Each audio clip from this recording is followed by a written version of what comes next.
2023 has seen its fair share of major hits as well as more than a few flops, but just when you thought you had seen everything, we were, gifted with The Day Before, which released on December 7th and was subsequently shut down just 4 days later. Huh? Yep, The Day Before may be the lowest rated game to ever cross Steam and is now effectively over and done with. While the game's Steam page is still currently active, at least at the time of this video's release, it doesn't seem like it's available for purchase, so that's a relief. But what happened to everyone who bought into this scam? In today's video, we'll find out more about The Day Before and get to the bottom of the worst video game of all time. So far, at least. To get a better understanding of what happened with The Day Before, you first need to get to grips with the history of the developers behind this disaster, namely Fantastic. So as it turns out, The Day Before is not the first game these guys created. Looking at their portfolio of releases on Steam, they debuted on the scene with Radiant One, which came out on July 31st, 2018. Now, while this is a very short game that only takes about an hour to complete, it's received mostly positive feedback and has a 73% rating based on 169 reviews. Even if you don't really have a lot of fun playing Radiant One, it's dirt cheap and shouldn't hurt your pocket, so the experience is worth the price of admission. Of course, being able to make an isometric game that's only an hour long is way easier than creating something like The Day Before, which was touted as an action-packed open-world MMO set in the east coast of the US following the events of a deadly pandemic.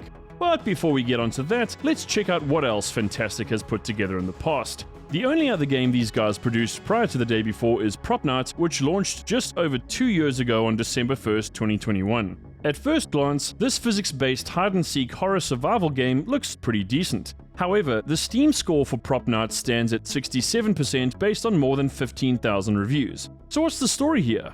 Well, although Prop Night's gameplay and mechanics are seemingly up to par, reviews claim that it was all but abandoned by Fantastic, so even if you do decide to purchase the game, you almost certainly won't be able to play it. In other words, if for some reason you're even contemplating buying and jamming Prop Night, please do not. Given that Fantastic is shutting down or totally shut down already, it's just a bad idea. In fact, Steam shouldn't really even allow anyone to purchase this game given the controversy surrounding The Day Before, but that's a topic for another video entirely.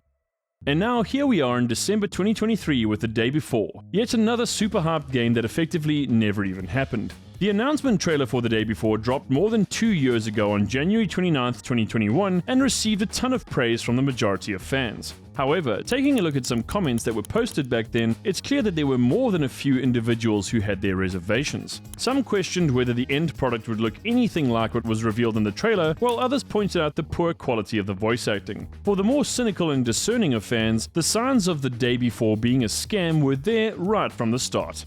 Anyway, a couple of months later in October of the same year, an official release date trailer came out. Again, from the visuals and gameplay revealed in the 4-minute video, The Day Before looked impressive and something to look forward to. That said, some fans pointed out how big games like Cyberpunk 2077 and Watch Dogs had amazing trailers that generated a lot of hype, but upon launch, they were a massive disappointment. It's a pretty sad state of affairs that because of the sheer number of games that have ended up letting fans down, you have to do your level best not to get too excited. Which absolutely sucks. It really is better to expect the least and then end up pleasantly surprised if things go well than to do the opposite. I guess pessimism really is a higher form of optimism. The Day Before's original release date was set for June 21st, 2022. But as you all know, this straight up didn't happen. Come on, what game actually releases when it's supposed to? We've already talked about the general modern game release cycle in previous videos, so really, The Day Before was just following the formula many other games before it had used. If anyone was actually surprised about the release date being pushed back, then either you're a total noob or just live in a completely different reality. But in spite of this fact, The Day Before ended up being one of the most wish-listed games on Steam, reaching a peak of first place for a long time. I mean, who wouldn't want to buy into a The Last of Us / Walking Dead style open world MMO with great gameplay and graphics? Even though there were some major concerns, the amount of hopium being cranked out for The Day Before was feverishly high for many months. For me, the biggest blow to The Day Before's street cred came in the form of a video Charlie, aka Penguin Zero, released on the game entitled Huge Fake Game Scam back in February of this year. For some context, this came out just a few weeks before the game was supposed to release on March 1st. It also came out in response to the 10 minutes gameplay trailer that was published just a day before. See what I did there? As Charlie correctly points out in his video, everything shown in the marketing material for the day before prior to the big gameplay reveal was completely pre-rendered and not something that had actually been created. Moreover, Fantastic dedicated a considerable amount of time talking about release dates, gameplay reveals, and big announcements, but none of these ever came to light. Eventually, though, Fantastic was forced to show something to gamers, since their diversion tactics had become all but useless. And what was revealed was not anywhere close to the quality shown in the pre-rendered material, which isn't really a surprise. Again, some comments had already stated that the game wouldn't look anything like what was shown in the reveal trailer all the way back at the start. And of course, they were 100% right. Charlie also mentions how the gameplay that was revealed was entirely lackluster and that the environments looked hastily thrown together, lacking any kind of textures or polish. In short, the game was a glorified walking simulator fashioned from stock elements and completely devoid of anything innovative or interesting. And like I said, the game was supposed to be released in March, but as the gameplay trailer revealed, the launch date had been pushed back once again to November 10th. If anyone was legitimately impressed or enthusiastic after the so-called gameplay in Charlie's video, as well as a host of others, then I just don't know.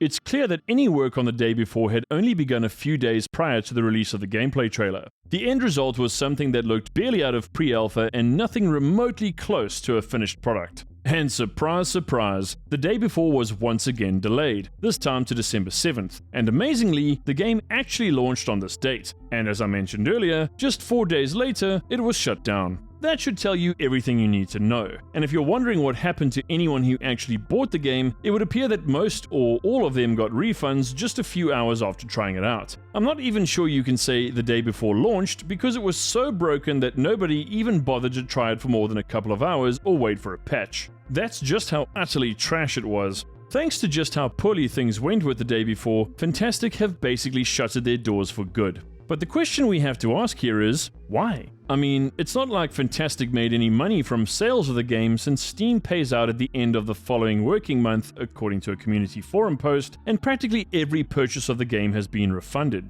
It must be mentioned that the day before released in early access and cost $40 on launch. One of the theories is that Fantastic were relying on impulse and casual buys and people playing beyond the 2-hour refund time, but given just how disastrously things went, it looks like Steam caught on quickly and have issued refunds for the most part. If you bought the day before, were you able to successfully secure a refund? Let us know in the comments. The other theory is that the game was put together in order to defraud investors, which seems a lot more likely since it was, at one point, the most wishlisted game on Steam. If this isn't enough to get investors to throw money at something, then nothing will. If people see an opportunity to make a ton of money from something, they will toss a significant amount of capital at it. Since there was no pre-order for the day before, and since Steam has at least allowed refunds for even those players who have gone beyond the 2-hour refund threshold, the only two possibilities are that Fantastic either made off with investor money, or they got diddly squat from it. Either way, their reputation is inexorably ruined. Judging by what Mike Toner, the game's sole or primary investor, said in a statement that came out on Twitter on December 12th, they're working with Steam to process refunds to any and all players who wish to have their money returned to them. If anything, it's Mike Toner who have to bear the brunt of the financial fallout brought about by the day before. Looking at their company page, they are headquartered in New Zealand and have produced or funded mostly generic games for mobile devices. Interestingly, they also had a hand in the creation and publication of Prop Night, which has suffered a fate comparable to that of the day before, but nowhere near as severe. The truth is, the day before does indeed set a bad precedent, although I'd argue that several games before it may have served as the catalysts for the current state of gaming. As weird and convoluted as it is, the day before is an outright scam with no clear winner in sight. If anything, it's done nothing but cause harm to the gaming industry and serve to further exacerbate the growing crisis in modern game development and distribution. My hope is that gamers, distributors, developers and publishers will all learn something from this fiasco, but we all know that the day before isn't the first scam in gaming, and it sure as hell won't be the last. So that's the story of the day before. What are your thoughts on this catastrophe? Did Fantastic or anyone attached to the company actually benefit from this? Or did they take the ultimate L? Let us know in the comments. Make sure you subscribe to the channel for daily gaming lore, analyses, and more. From me and the crew, thanks for watching, and I'll see you in the next video. Later!